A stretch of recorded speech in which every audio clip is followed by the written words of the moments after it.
ఈ ట్రిప్ నియోజకవర్గాల పునర్విభజన జరగబోతుంది. ఈ నియోజకవర్గాల పునర్విభజన అన్నటువంటిది చాలా కీలకమైనటువంటి అంశం. నేను చాలాసార్లు ప్రస్తావించాను. 2026లో ఈ ప్రక్రియ ఆరంభమైతే 29 ఎన్నికలు దాంతోనే నడుస్తాయి.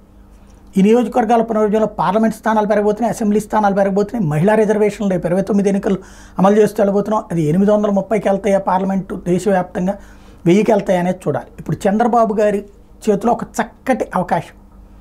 దక్షిణాది ప్రాంతాలు మొత్తం కూడా ఇప్పుడు చంద్రబాబు రక్షకుడు అవ్వాలి. ఎందుకంటే జనాభా ప్రాతిపదికన కనుక సీట్లు పెంచితే ఉత్తరాదికి ఎక్కువ వెళ్తాయి.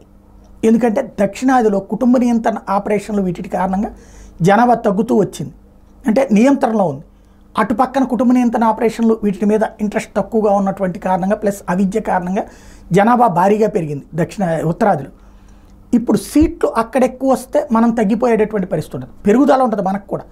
కానీ అక్కడ పెరుగుదలతో పోల్చుకుంటే మనకి తక్కువ ఉంటుంది. ఇప్పటికే ఉత్తరప్రదేశ్ 80 స్థానాలు, భారతదేశంలో ఇంకెక్కడా లేదు. దక్షిణాదిలో కూడా అసలు అంత ఇదివరకైతే కనుక ఉమ్మడి ఆంధ్రప్రదేశ్లో 42 స్థానాలు ఉండేది. ఇప్పుడు ఆంధ్రప్రదేశ్ కూడా 2 గడిపోయాక 25-17 మిగిలింది. ఇప్పుడు దక్షిణాదిలో ఒకే ఒక్క రాష్ట్రం ఏదన్నా ఉంది అంటే ప్రస్తుతం మనకు కనబడేటటువంటిదల్లా ఇదొక్కటి మాత్రమే, ఏది తమిళనాడు మాత్రమే. అది 39 స్థానాలు మాత్రమే ఉన్నటువంటి పరిస్థితి.